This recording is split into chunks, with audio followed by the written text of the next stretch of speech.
Hola, buenos días. Les damos la bienvenida a este diaporama.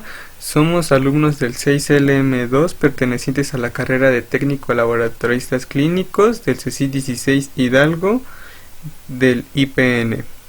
Nuestra asesora fue la maestra Tania Zuleima García y en este diaporama les vamos a presentar los nemátodos Ascaris lombricoides, Enterobius vermicularis, Trichuris trichura, Trichinella spiralis, Ancylostoma duodenale, Nencantor americanos y Strongyloides stercoralis. Esperemos que les guste y vamos a empezar. Ascaris lumbricoides. Ascaris lumbricoides pertenece a la familia Ascaridae. El microhábitat de este parásito es el intestino delgado. Medio de transmisión de Ascaris lumbricoides. La transmisión se produce principalmente por la ingesta de alimentos y agua contaminados con los huevos embrionados con la larva 2. Otras formas de transmisión, principalmente en trabajos de laboratorio, son el contacto directo de las mucosas con los huevos embrionados y la penetración de las larvas a través de la piel. Fase infectante, el huevo embrionado. Fase patógena, la larva. El huésped intermediario de Ascaris lumbricoide no existe. El huésped definitivo va a ser el hombre o el cerdo y es específicamente en el intestino delgado. Las etapas de desarrollo de Ascaris lumbricoide van a ser los huevos que vamos a tener. Los infértiles, que son menos frecuentes, provienen de hembras no fecundadas, que son patogénesis. Son más irregulares, alargados y con protuberancias externas grandes o sin ellas. Huevos fértiles son los de color café, probablemente porque se tiñen con pigmentos biliares. La cubierta interior de los huevos tiene una capa de lípidos ascarócido que le da la permeabilidad selectiva. El ascarócido permite que las larvas infectantes sobrevivan al formaldehído, a los desechos infectantes y a otros productos químicos. Una capa externa de quitina, una proteína que le da consistencia estructural. La capa más externa es el vitelo. Los machos de Ascaris son más cortos que las hembras. Su extremo posterior es curvo para acomodar el aparato copulatorio, que consiste en dos espículas quitinosas y retráctiles. Las hembras tienen gran actividad reproductora. Se calcula que producen aproximadamente 200.000 huevos diarios, lo que hace que su hallazgo en la materia fecal sea fácil, aún en las infecciones leves. La ascariasis es el tipo de infección causado por el nemátodo Ascaris lumbricoides. Suele ser una infección asintomática, pero si la infestación es grave podría provocar tos persistente, falta de aire y silbido al respirar. Y si es una infestación leve, habrá dolor abdominal leve, náuseas y vómitos, diarrea o heces con sangre. Tipo de estudio que se realiza. Se puede realizar un análisis de sangre para determinar el incremento de eosinófilos. La eosinofilia es detectable por lo general en el periodo prepatente de la parasitación, es decir, su detección precede a la transformación de los helmintos a su fase adulta. También existen pruebas de diagnóstico por imagen, como lo es radiografías. Si el paciente se encuentra infestado por parásitos, es posible que la masa de estos mismos se vea visible en una radiografía de abdomen. Ecografía. Una ecografía puede mostrar gusanos en el páncreas o en el hígado. Esta tecnología utiliza ondas sonoras para generar imágenes de los órganos internos. El tratamiento que se utiliza es albendazol, mebendazol y pamoato de pirantel. Importancia en el medio. Su importancia radica en desinfectar correctamente las manos antes de ingerir cualquier alimento, para así evitar contraer este tipo de parásito. El ciclo evolutivo de Ascaris es directo, y el hombre y el cerdo se infectan al ingerir huevos embrionados con larva infectante. Una vez ingeridos, los huevos infectantes llegan al duodeno, donde los jugos gástricos dejan en libertad a las larvas. Estas larvas, que poseen gran movilidad, penetran a la mucosa duodenal, llegando a la circulación portal y dirigiéndose de allí al hígado, donde permanecen de 72 a 96 horas. Posteriormente continúan su migración hacia el corazón derecho, pasando por los pulmones a través de la circulación pulmonar hasta llegar a los capilares pulmonares, donde se quedan atrapadas. Ahí las larvas rompen el endotelio capilar y penetran los alveolos ascendiendo por los bronquiolos y bronquios. Una vez franqueada la epiglotis, las larvas son deglutidas, devolviendo nuevamente al duodeno donde terminan su proceso madurativo. La maduración de los parásitos se completa diferenciándose entre machos y hembras. Luego se produce el acoplamiento y las hembras depositan sus huevos aproximadamente 2 meses después de la ingestión del elemento infectante. Los huevos son expulsados con la materia fecal al medio ambiente, donde pueden sobrevivir aún en condiciones desfavorables, favoreciendo así la perduración del parásito. Estos huevos se desarrollan en el suelo en un plazo de 2 a 3 semanas, dadas ciertas condiciones favorables de temperatura, presencia de oxígeno, humedad, sombra y suelos arciosos. Son resistentes a bajas temperaturas, desecación, ácidos fuertes y formol. En suelos sembrados persisten entre 7 y 12 años, creando un ambiente ascarilleno. Con la desecación, el polvo que vuela con las corrientes de aire los transporta y son inhalados o deglutidos. En el siguiente video se muestran Ascaris lumbricoides encontradas en una laparotomía.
Y ahora pasamos con el Enterobius vermicularis.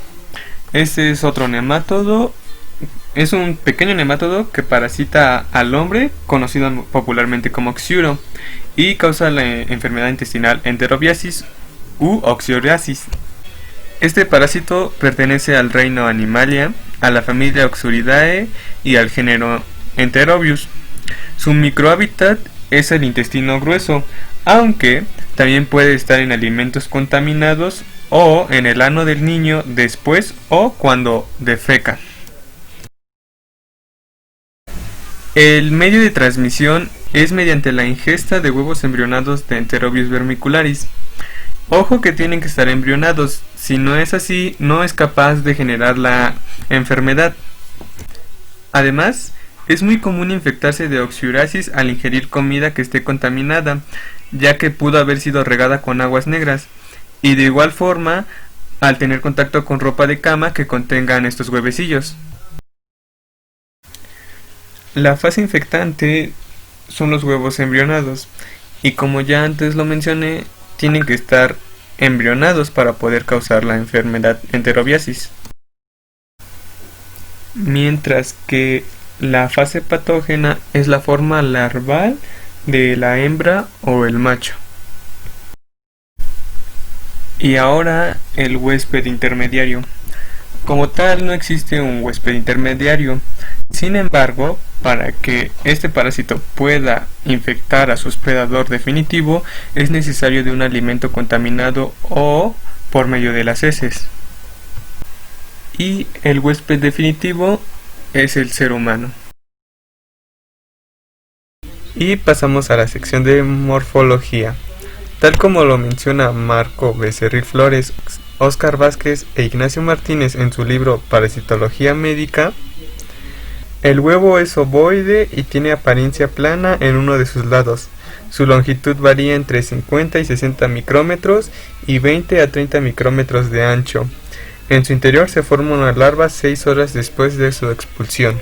La larva hembra mide de 8 a 13 milímetros de largo por 0.3 a 0.5 milímetros de ancho, y cabe mencionar que su tamaño aumenta cuando se encuentra grávida, es decir, cuando está embarazada. Esto debido a que su útero se ensancha porque está llena de huevos. Su vulva se localiza en la región media ventral de su cuerpo y el extremo posterior es muy afilado. El macho mide de 2 a 5 milímetros de largo y 0.1 a 0.2 milímetros de ancho. Y como en la mayoría de los nemátodos, la región posterior del macho es curva. Dos características importantes para identificar a los parásitos adultos pueden ser la presencia de dos aletas cefálicas en la región anterior y una espícula copulatoria en la región posterior. Y ahora el ciclo biológico. Esto empieza cuando nos infectamos o nos autoinfectamos. Nos infectamos por contaminación fecal u oral. También a través de fómites como son juguetes, ropa de cama u otros objetos. Y por las manos o por la inhalación. Y nos autoinfectamos cuando nos rascamos la zona perianal y la transferencia de huevos infecta a la boca. Citando la investigación de la doctora Teresa Urribarren de la Facultad de Medicina de la UNAM, los parásitos adultos se encuentran en ileón terminal, ciego, apéndice e inicio del colon ascendente transcurridos 2 semanas a la infección, sin invadir tejidos en condiciones normales. Los machos son eliminados con la materia fecal después de la cópula y las hembras migran hacia el recto, descienden a la región perianal donde depositan un promedio de 11.000 huevos, los cuales quedan adheridos en esa zona y contienen larvas completamente desarrolladas pocas horas más tarde. Son diseminados al perderse el material adherente y conservan su infectividad por un periodo de hasta 3 semanas. Y pasamos a la enfermedad. Este parásito produce enterobiasis u oxirasis, también es conocido así. Y citando a la investigación de la doctora Teresa Urribarren de la Facultad de Medicina UNAM, los signos y síntomas reportados con mayor frecuencia son prurito perianal, es el síntoma principal, vulvar en niñas, nasal, irritabilidad, bruxismo y trastornos de sueño. También es frecuente observar escoriaciones en periné y vulvas ocasionadas por el rascado, infección bacteriana secundaria y granulomas perianales. Para el diagnóstico se realiza mediante la observación de los huevos en la región perianal o en las heces del paciente. La técnica más utilizada es el método de Graham. Consiste en un raspado perianal con cinta adhesiva transparente o placas plásticas engomadas semirrígidas por la mañana y sin previo aseo. Eso es muy importante, ya que los huevos, tras hacer del baño, se pueden ir. Y después de la obtención de la muestra, esta se observa directamente al microscopio. El tratamiento incluye mebendazol 100 miligramos en dosis única, albendazol 400 miligramos en dosis única, y también puede incluir pamuato de pirantel y peperacina. Además, el tratamiento se debe incluir a todos los miembros de la familia y, si es necesario, se repite cada 15 días. También se incluyen medidas de higiene que incluyen el aseo personal, el corte de uñas, cambio frecuente de la ropa de cama, limpieza de juguetes y otros objetos que pudieran actuar como fomites. Y ahora la importancia en el medio. Es un nemátodo cuyo único hospedero natural es el humano. Su distribución es cosmopolita, tanto en zonas templadas como en los trópicos, y se presenta en todos los niveles socioeconómicos, aunque prevalecen condiciones de hacinamiento y falta de higiene.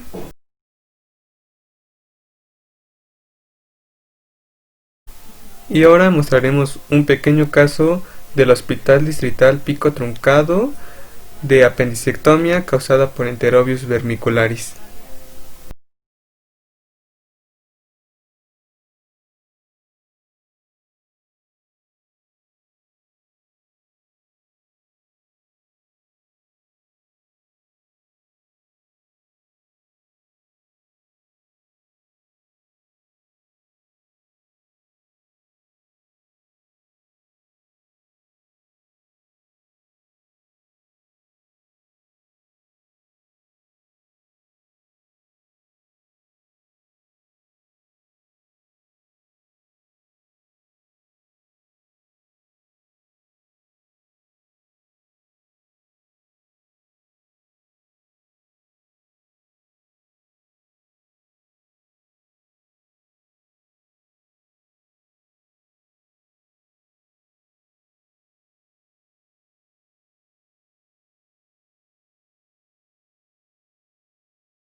Les vamos a hablar sobre Trichuris trichura.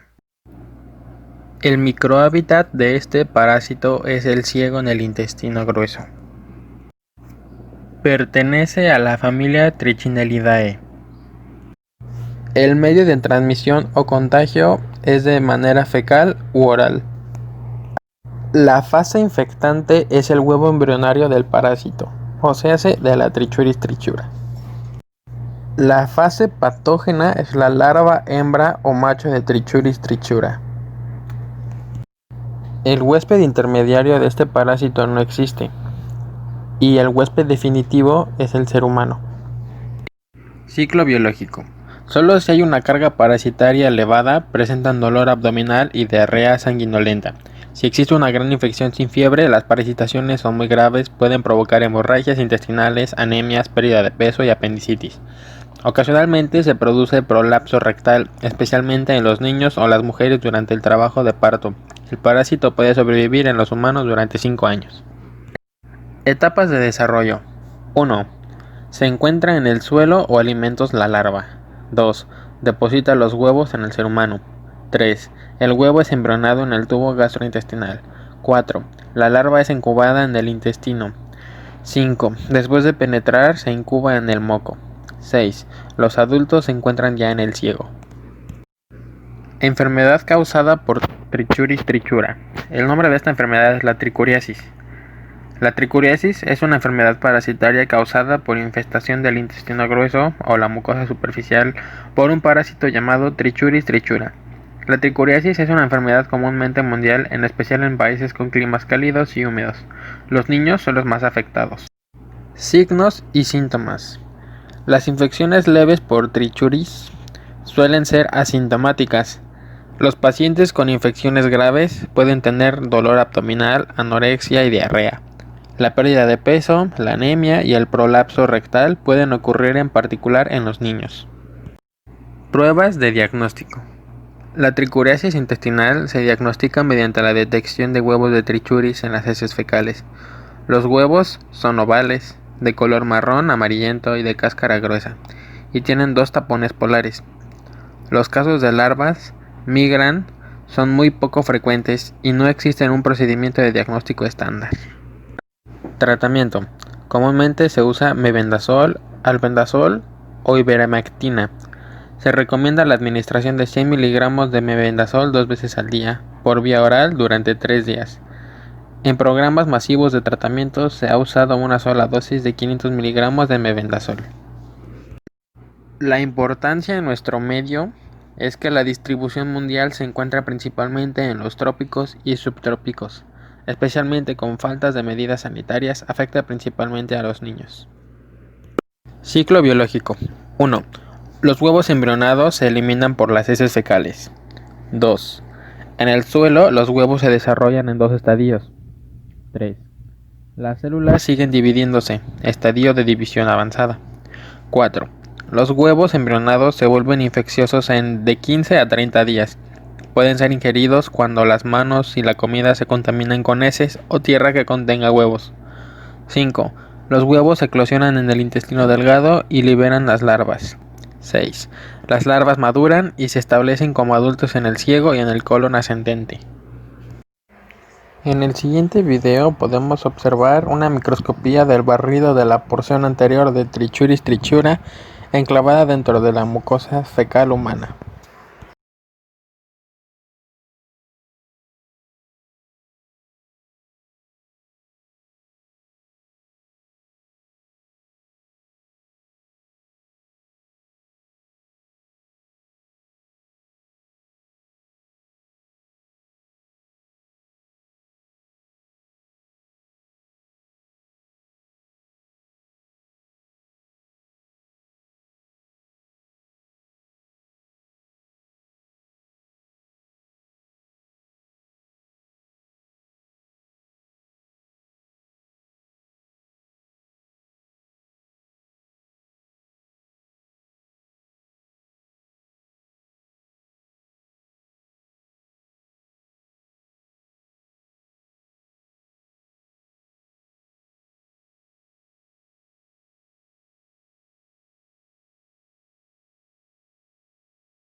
El siguiente parásito es Trichinella spiralis. Es un gusano redondo intestinal que pertenece al filo de los nemátodos, causante de la triquinelosis.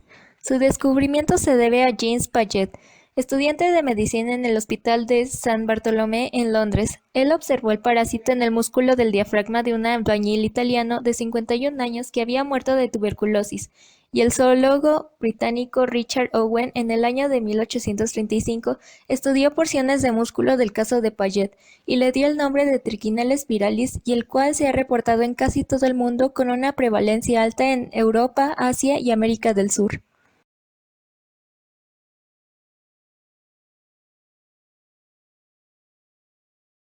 Es un endoparásito monoxeno. El mismo hospedador alberga tanto el adulto como las larvas. Las hembras ovovivíparas fecundadas paren de 1000 a 1500 diminutas larvas que se liberan a nivel de los vasos linfáticos del intestino delgado. Es un gusano redondo intestinal que pertenece al filo de los nemátodos. La parte anterior del cuerpo está ocupada por un estilete y un esticosoma, y la parte posterior es redondeada. La hembra mide de 3 a 4 milímetros de longitud y unas 60 micras de diámetro, mientras que los machos miden aproximadamente la mitad que las hembras, y en el extremo posterior presentan dos apéndices caudales lobulares. Taxonomía: Reino Animalia. Phylum Nematodo. Subclase Adenophorea. Orden Enophylidae. Familia Chenelidae. Género Trichinella. Especie Spiralis. Las larvas infectantes enquistadas en el músculo son hialinas. Se encuentran enrolladas en espiral en lo que se conoce como célula nodriza. Fase patógena. Los adultos son gusanos pequeños y delgados con tono blanco cremoso. El macho mide entre 1.4 a 1.6 milímetros de longitud por 40 a 60 micrómetros de ancho. Sus extremidades anterior y posterior son muy delgadas. Se le identifica cuerpo cuticular o cutícula abierta, abertura oral, anillo nervioso, esticosomas, intestino medio, intestino posterior y cloaca. En la última presión, vesículas seminales, además de 2 pares de papilas genitales. Tiene un solo testículo, por lo que es monorquídeo y con espermatozoides no flagelados de 2 a 3 cromosomas. La hembra mide aproximadamente 3 milímetros de largo por 30 a 36 micrómetros de ancho. La porción anterior termina en una punta y la posterior es más ancha. La vulva se abre en un cuartil de distancia del extremo anterior, en la porción ventral. La vagina se extiende en la parte posterior hasta el útero, que contiene en su porción anterior larvas y huevos. En la región posterior, atrás del útero y cerca de la abertura anal, se encuentra el ovario, que produce óvulos con 3 cromosomas S-pistodelfa. El huésped intermediario para este parásito es principalmente el cerdo, oso, zorro, rata, caballo y león.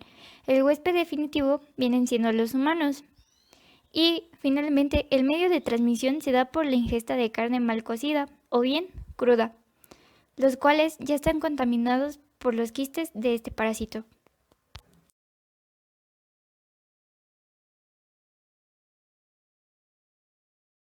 El ciclo de vida de estos parásitos consta de 2 fases. La primera, llamada enteral o entérica, se inicia cuando el huésped ingiere carne cruda o mal cocida, contaminada con larvas musculares de trichinela, que se liberan de las células nodrizas por acción de las enzimas digestivas del estómago.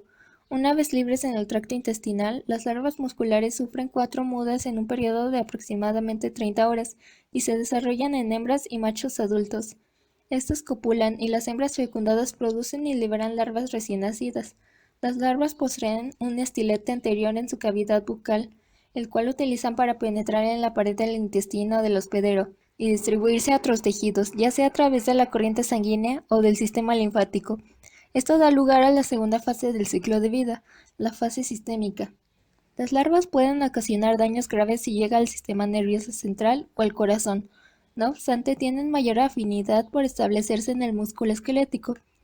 La larva muscular penetra en las células del músculo e induce su diferenciación. Entonces se forma una célula nodriza que le permite a la larva muscular vivir en el huésped. Durante la formación de esta se estimula la síntesis de colágeno para permitir una sobrevivencia larga dentro del hospedero.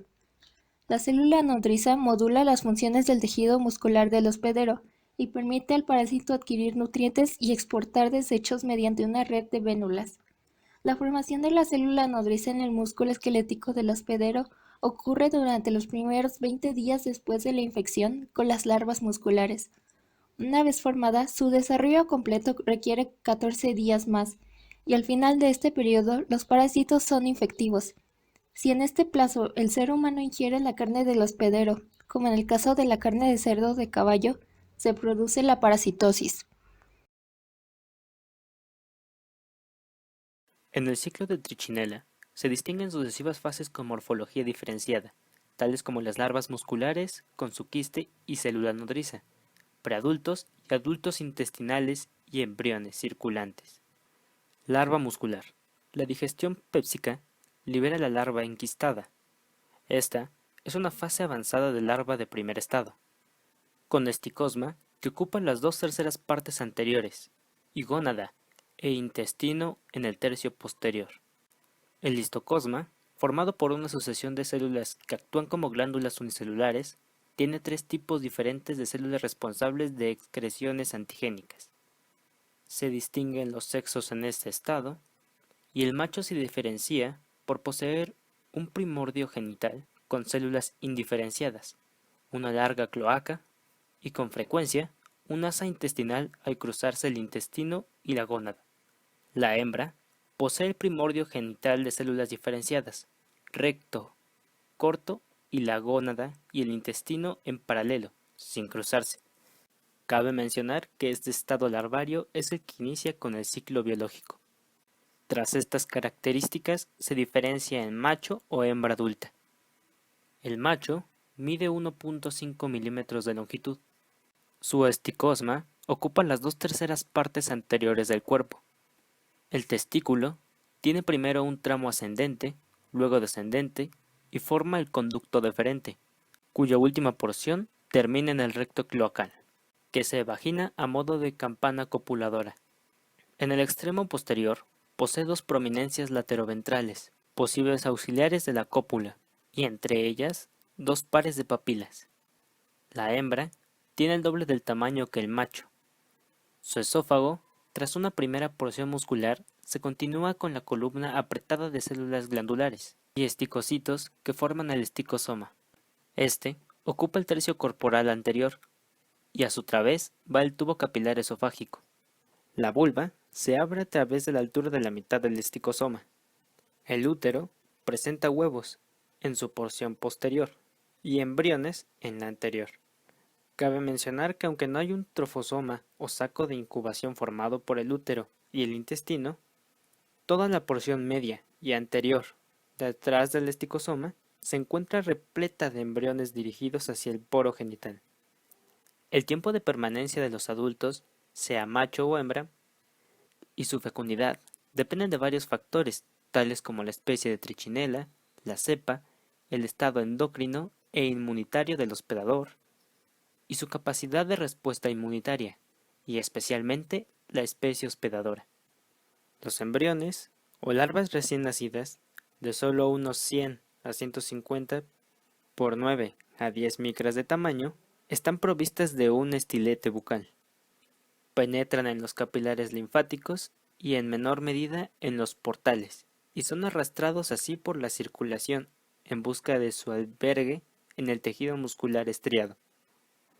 Los quistes musculares se forman a partir de los embriones que llegan al músculo estriado. Penetran mecánicamente a través del sacroplasma en el sarcolema, transformando así la fibra muscular en una macrocélula, la célula nodriza, con numerosos núcleos activos. Esta posee una red propia de capilares arteriales y venosos y adapta su forma a la actividad del músculo que las alberga. Es más esférica en los músculos muy activos y más oval en los menos activos. Cada quiste alberga una larva, aunque en las infecciones intensas puede encerrar 2 o 3. Cabe mencionar que la larva está ocupando un túnel en el interior del citoplasma común, que forma la célula nodriza.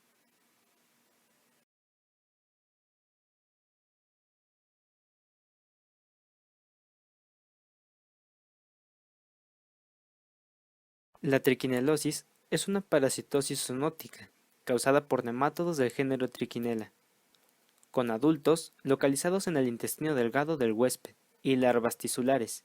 Se adquiere a través de la ingesta de carne cruda o mal cocinada con larvas vivas en células musculares. La gravedad de la enfermedad depende del número de larvas ingeridas. Se calcula que la dosis mínima para que la infección se establezca es de 70 a 150 larvas musculares.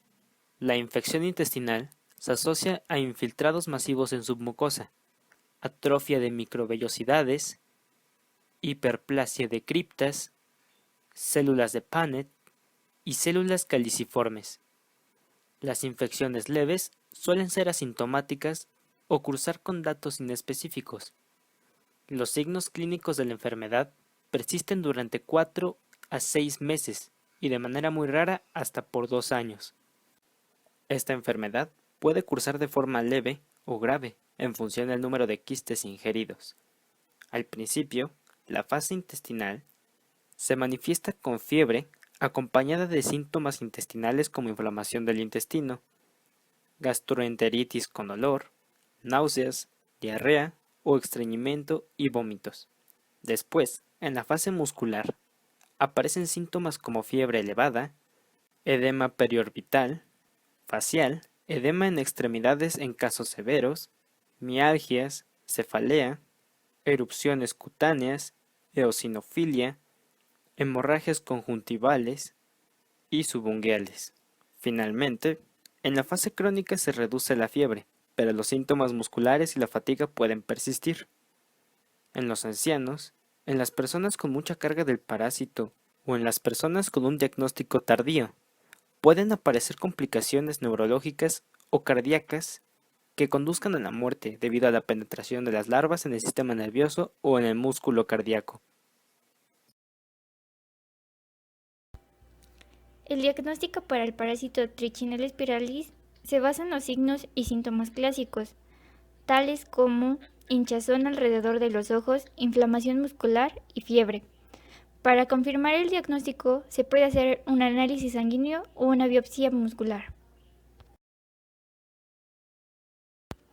El tratamiento para el parásito depende de la fase del ciclo en la que se encuentre, es decir, puede ser en la fase intestinal.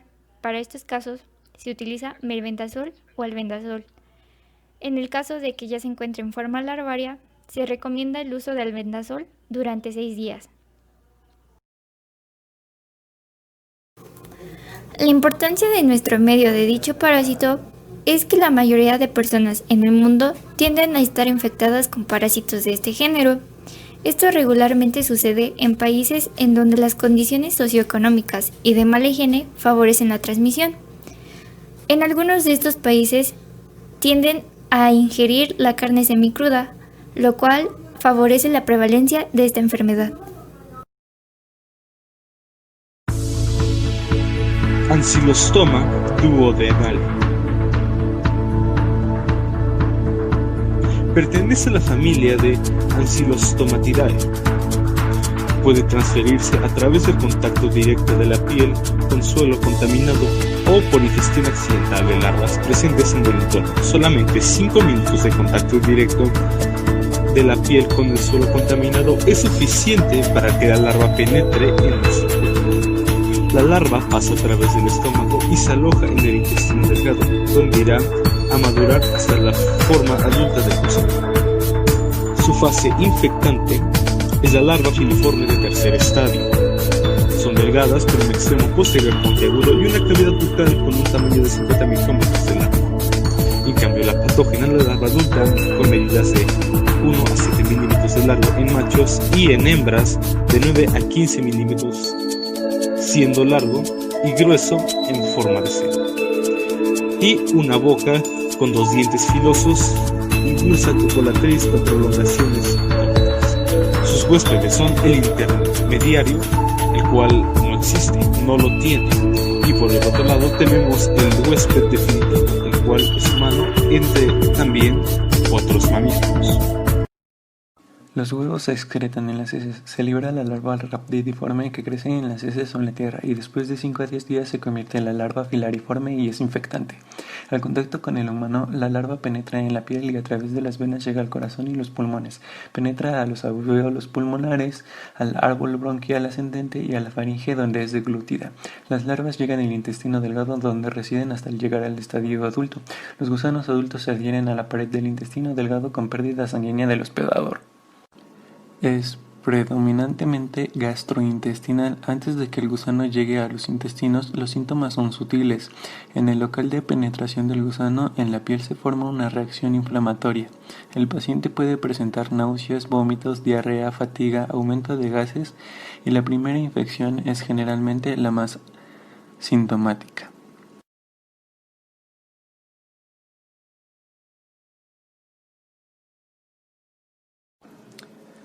El diagnóstico se hace mediante la detección de los huevos del parásito en las heces. Después de la invasión de la piel por el parásito, los primeros huevos pueden aparecer solamente 2 meses después. Cuando la infección es causada por Ancylostoma duodenale, los primeros huevos pueden tardar hasta 1 año para aparecer en las heces, por lo que si hay sospecha clínica de anquilostomiasis pueden ser necesarios múltiples exámenes de heces. El tratamiento para la anquilostomiasis es igual, ya sea causada por Ancylostoma duodenale o Necator americanus. 2 esquemas con antihelmínticos son los más usados: el albendazol, 400 mg única dosis, o melbendazol, que son 100 mg 2 veces al día por 3 días. Si este paciente tiene anemia, también se puede indicar la reposición de hierro por vía oral.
A continuación vamos a hablar sobre un parásito muy importante denominado Necator americanus.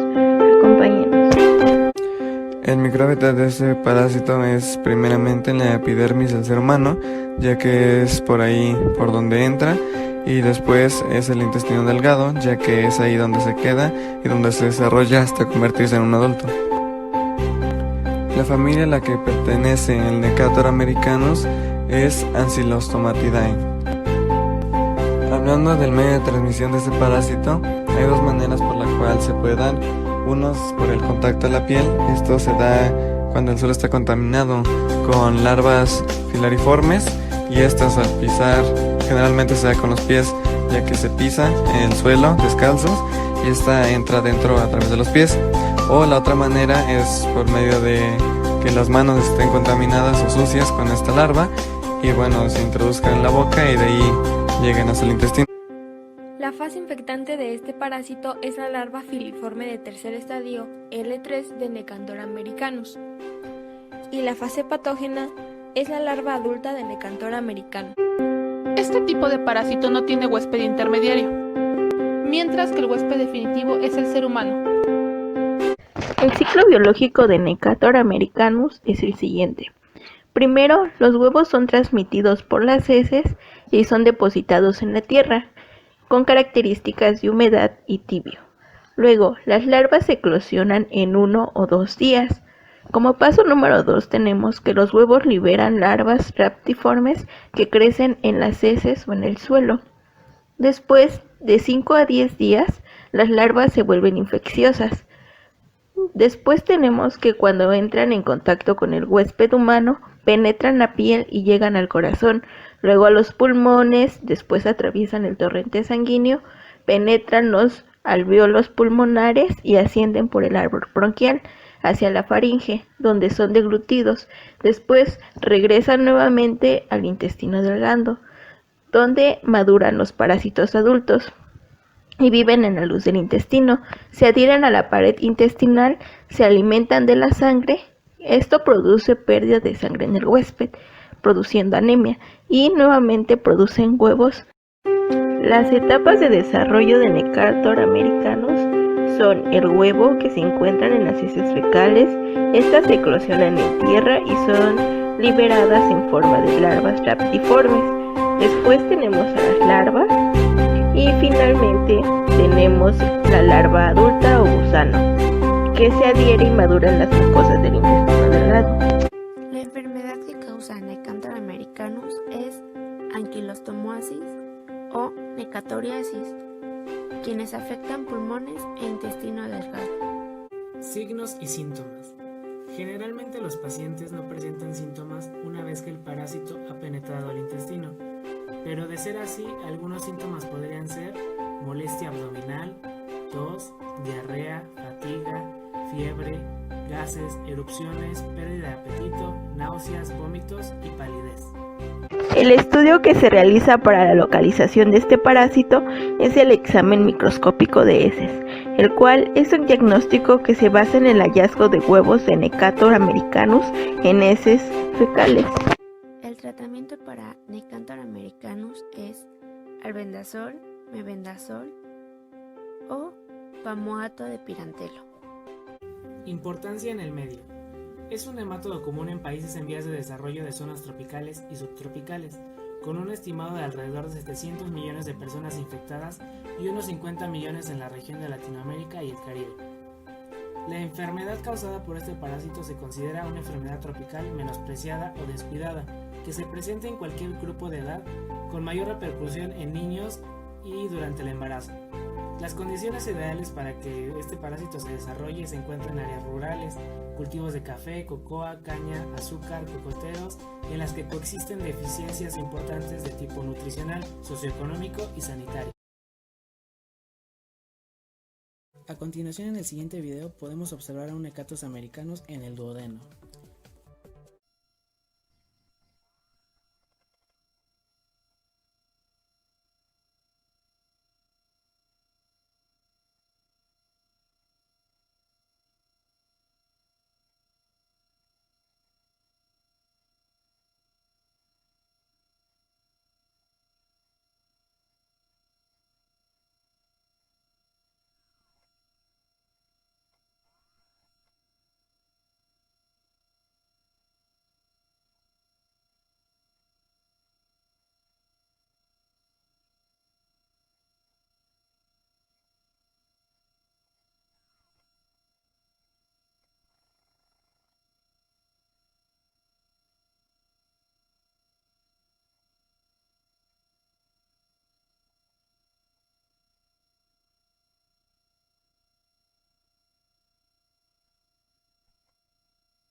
Strongyloides stercularis.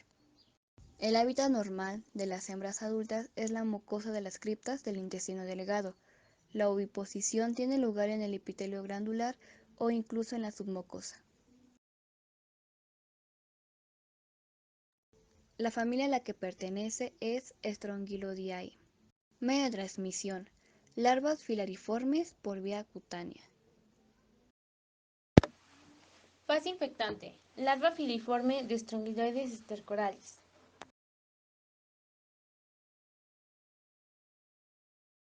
Larvas hembras adultas de Strongyloides stercoralis. Huésped intermediario: Strongyloides stercoralis no presenta huésped intermediario alguno. Huésped definitivo: humanos, perros, monos, etc.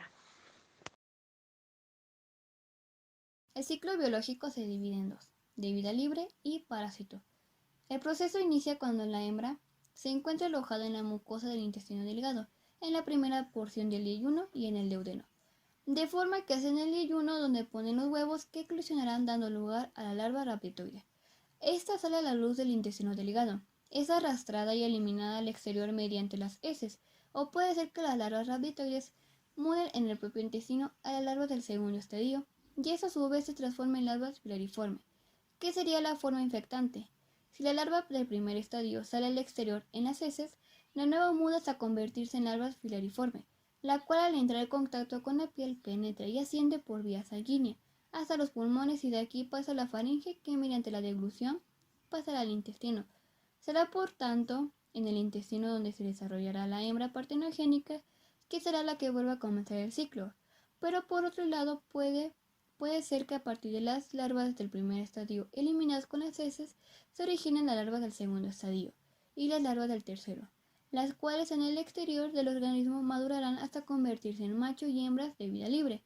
Esto puede poner huevos de los cuales saldrán de nuevos larvas rhabditoides, que podrán transformarse en larvas del tercer estadio, pero también en filariforme, y continuar con el ciclo de vida libre o parásito, respectivamente. Etapas de desarrollo. Para esto nos vamos a basar en el ciclo de vida. Debemos recordar que, como ya se ha mencionado, se alterna entre ciclo de vida libre y parásitos, e involucra la autoinfección. El primer estadio en el ciclo de vida libre son las larvas rhabditiformes. Se pasan en las heces de un huésped definitivo infectado. Estas se convierten en larvas filariformes infecciosas, que es el desarrollo directo, o en machos y hembras adultos de vida libre. Ahí se presentan tres etapas de desarrollo. Estos se aparean y producen huevos, los cuales son otra etapa de desarrollo. Se podría decir que es la inicial, de los cuales las larvas rhabditiformes eclosionan y eventualmente se convierten en larvas infecciosas falciformes. Las larvas faliformes penetran en la piel del huésped humano para iniciar en el ciclo parasitario. Esta segunda generación de larvas faliformes no puede madurar en adultos de vida libre y deben encontrar un nuevo huésped para continuar con el ciclo de vida. Strongyloides stercoralis es el principal agente causal de la estrongiloidiasis en humanos. Tipos de estudio. Para el diagnóstico de estrongiloidiasis, se recomienda el empleo de métodos más sensibles que el examen directo de frotis de heces. Los dos métodos diagnósticos que, al menos en la última década, se han utilizado más frecuentemente y que también se han comparado entre sí y contra el examen de heces directo son el método de Berham y el cultivo en plato de agar. También se ha utilizado el cultivo de larvas por método de Harada-Mori. Los signos y síntomas se pueden dividir en tres. 1. La piel. Los síntomas dependerán si se trata de una primoinfección o de infecciones. Aparece una dermatitis en el sitio de penetración de las larvas, caracterizada por una erupción inmediata en la piel que puede durar hasta 21 días. 2. Pulmón. 4 o 6 días después de la infección percutánea puede presentarse irritación traqueal y bronquitis de duración variable. El pasaje de las larvas de los capilares a los alvéolos provoca una infiltración celular y hemorragias puntiformes. 3. Intestino. Se deben considerar dos situaciones, una de prioinfección y otra de infección crónica. En casos agudos o sintomáticos, lo común es dolor abdominal, diarrea y prurito perianal por infección. Los fármacos considerados de elección para infecciones agudas o crónicas en inmunocompetentes son la ivermectina, tiabendazol o albendazol, esta última en 400 miligramos diarios por 7 días. Se requiere prolongar el tratamiento de la estrangulodisis diseminada o hiperinfecciones, ya que las dosis habitualmente descritas son insuficientes. Además, el cuidado del paciente en cuidado de tratamiento intensivo. Importancia en nuestro medio. Tiene distribución mundial, principalmente en regiones tropicales. La facilidad de transmisión, la cronicidad, la autoinfección y la exacerbación de los inmunodepresores, que a menudo conduce a la muerte, hacen de la estrongiloidiasis un problema médico importante. Se puede encontrar en todo el mundo, en países en desarrollo con trabajadores rurales, viajeros e inmigrantes. También en países en desarrollo con un gran número de niños. En Brasil, las tasas varían según la región estudiada y el grupo de edad analizado. Luego, la aparición de infección, mantenimiento y propagación se relaciona con la presencia de más heces humanas y o animales infectados.